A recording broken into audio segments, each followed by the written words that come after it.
बताया जाता है श्रोताओं की जब पंचवटी से रावण सीता को उठा लेता है, अपनी लंका में कैद कर लेता है, उधर जो रावण के घरवाली होती रानी मंदोदरी रावण को समझाने का प्रयास करती कि महाराज कुछ इस तरह का सपना देखा है कि सपने में सारी लंका तहस नहस हो गई, रावण की हार होती है। समझाने की कोशिश करती है कि जो तूने पराई स्त्री को उठाकर अपनी लंका में कैद किया है, एक राजा को शोभा नहीं देता, उसे प्रभु राम को वापिस सौंप दीजिए, इसी में आपकी भलाई है। लेकिन रावण क्या कहता है, वहां का हवाला कवि ने किस तरह से क्या लिख दिया, कहता है रानी ये सपने अपने सब कहने की बातें होती है, झूठी बातें होती है, सच्चाई और हकीकत क्या है। आइए कवि ने क्या लिख दिया, रावण क्या कहता है रानी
तुझे इस तरह की बातें नहीं करनी चाहिए।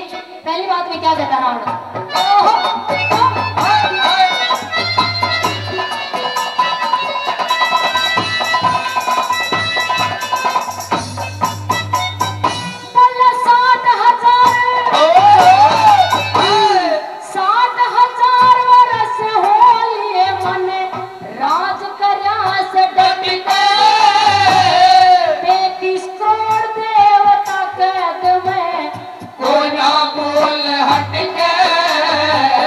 कोई ना बोल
राग की नरदेव बेनीवाल जी की रागनी पर और फिर से 1000 रुपए का पुरस्कार देते हुए हमारे आदरणीय कल्लू डागर जी बल्लभगढ़ से जहाल क्षेत्री से बार बार धन्यवाद है।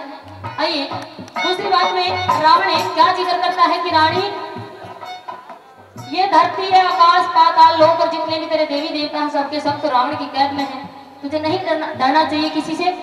दूसरी बात में रावण की इनका जिक्र करता है जो रावण की कैद में थे। आइए क्या लीजिए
सारी झगड़े की शुरुआत कहां से हुई कि जिस वक्त राजा जनक ने अपनी पुत्री सीता का स्वयंवर रचाया, सभी देशों के राजा महाराजा बुलवाए, लेकिन राजा जनक ने मुझे निमंत्रण नहीं भिजवाया। राजा जनक ने मुझे निमंत्रण नहीं भिजवाया, लेकिन मैं बगैर निमंत्रण के वहां पर पहुंचा और वहां पर मेरा किस तरह का अपमान हुआ। तीसरी बात में क्या जिक्र करता है ये कहने वाला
रानी मंदोदरी मुझे बड़ा गुस्सा आया जब पहली सभा के अंदर मेरा किस तरह का अपमान हुआ। उस जनक नंदिनी ने मुझे नहीं बरा बल्कि उस बनवासी के गले में वरमाला डाल दी। चौथी बात में किस तरह से क्या कहना है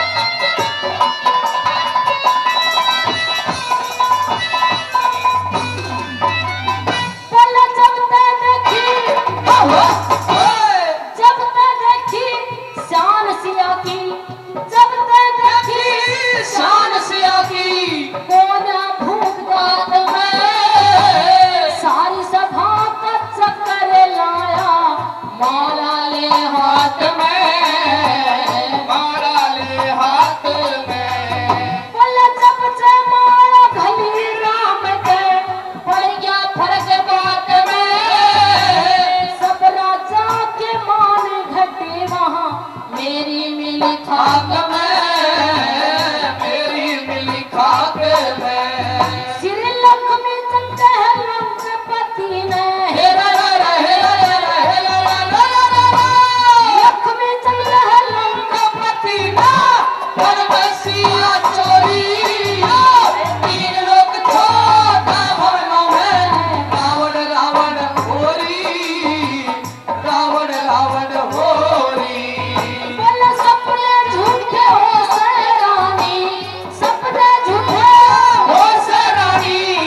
जोरदार तालियों से सम्मान करेंगे।